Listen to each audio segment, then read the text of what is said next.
Well, hello there. Welcome to another Dyrus vlog. Today is Tuesday, August 19th, 2014. And today I'll be talking about what's been going on lately, specifically for this channel.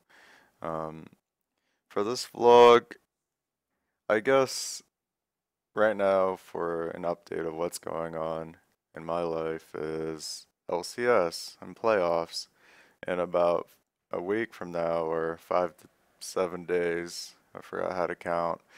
Um, we're going to be playing against Dignitas.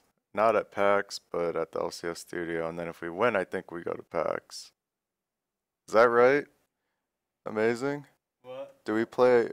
We play Dignitas at the LCS studios, and then we go to Yeah, PAX that's if what we win. if we go to PAX regardless, don't we? Really? Why? If we have to play the fifth place, decided we go to PAX too. Oh, really? Yeah, Okay. Well, I guess no matter what, if we win or lose, we're going to PAX.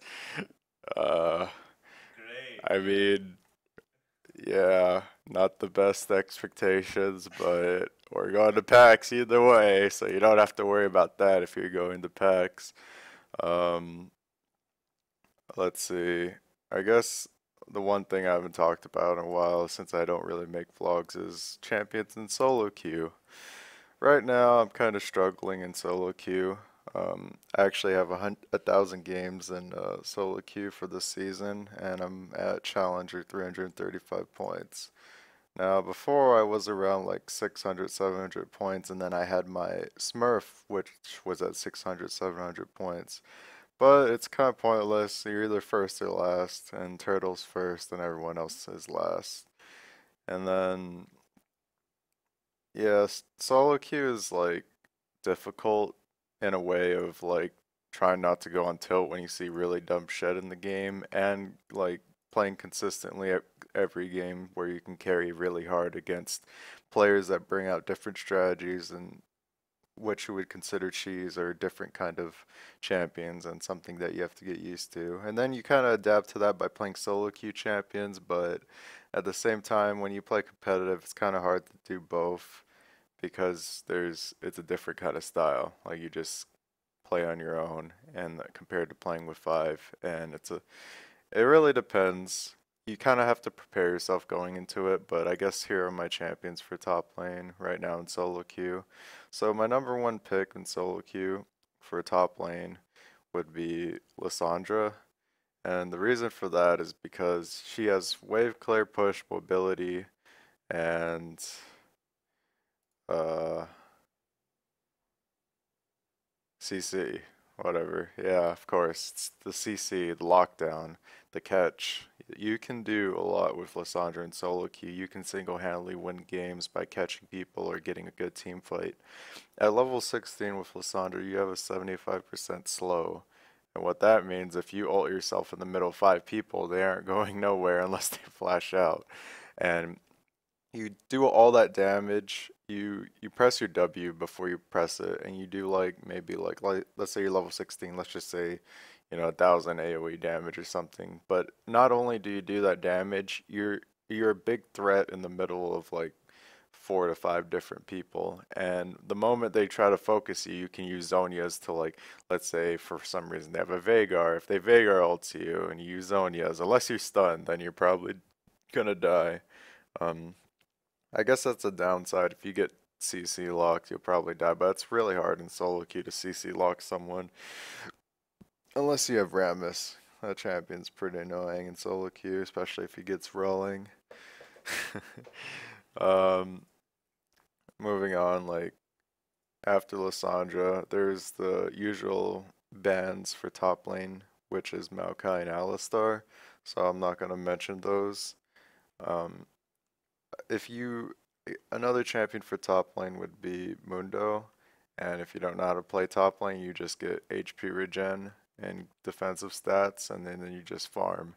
That's your job as Mundo. Now, he doesn't really make that much impact, but he's a tank that can, he can do Dragon, he can do Baron, he can tank towers. Like, if you get to late game, you're probably gonna win. The bad side is your team might go in and die before you tank any damage, and then you don't do any damage. So you got to make sure you stand way in front of your team before they go in suicide, or briefly tell them to not suicide while you tank damage. One thing with Mundo that I really like in solo queue is that you can go Warmog, Spirit Visage, Ninja Tabi into GA, and the moment you're about to die, you can just ult, and then during your GA pop, you'll gain all that HP back while you're reviving. And that's kind of like a Zanya's effect.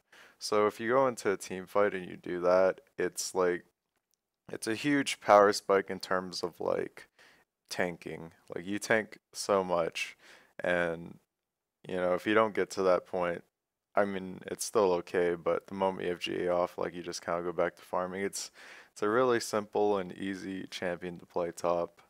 Of course, you need to understand how much you can tank, but um, this is only if you don't really play top lane that much, but you can still play him if you do play top lane. And then moving on, like a snowballing champion, there's many different snowballing champions, but out of all the snowballing champions that I think of for top lane, it's either a split pushing snowballing champion such as Aurelia or Jax, or like a huge damage dealing snowballing champion such as Riven or even a Kali. A Kali actually destroys a lot of champions, so I guess out of all of them, actually, yeah, I'm gonna choose Rise because for my third champion for Rise, if you just farm just like Mundo, you get to late game, you just kind of kill everyone. The only downside to Rise is you're weak against poke, you're weak against team composition such as like certain champions like Orianna or like long range poke such as Xerath or Ziggs. It's kind of rough. So you kind of need your movement speed and your tankiness to just kind of get in there and flash and go all in on someone. Ryze is a really, really strong champion for top lane, and he does snowball if you get a kill or two, and you can single-handedly carry the game. It's basically when you play against the Ryze and they have 2 kills on you, it's like, fuck, my lane's over, you can't, there's no counterplay, you can't miss Q. Um, that's my suggestion for that. So those are kind of my top 3 champions and kind of a range of area for top. Um, so I guess other than that in playoffs, um, I guess we've just been practicing hard, and I guess the next thing to talk about is for this YouTube channel. Like I've said before on stream, um, I haven't really been uploading that much, but in the future I'm looking to actively upload on this YouTube channel, which I haven't really been doing lately. I have done in the past, but the reason why I've done it more in the past is because League wasn't as competitive back then as it was these days. I actually had time to make things like, the cipher and all that. But now it's a lot rougher. People got a lot better, and um, um, it's just hard to keep up. Um, Other than that, I feel like I had something else to say, but I forgot. So I'm just gonna stop the vlog there. Thanks for watching. Bye.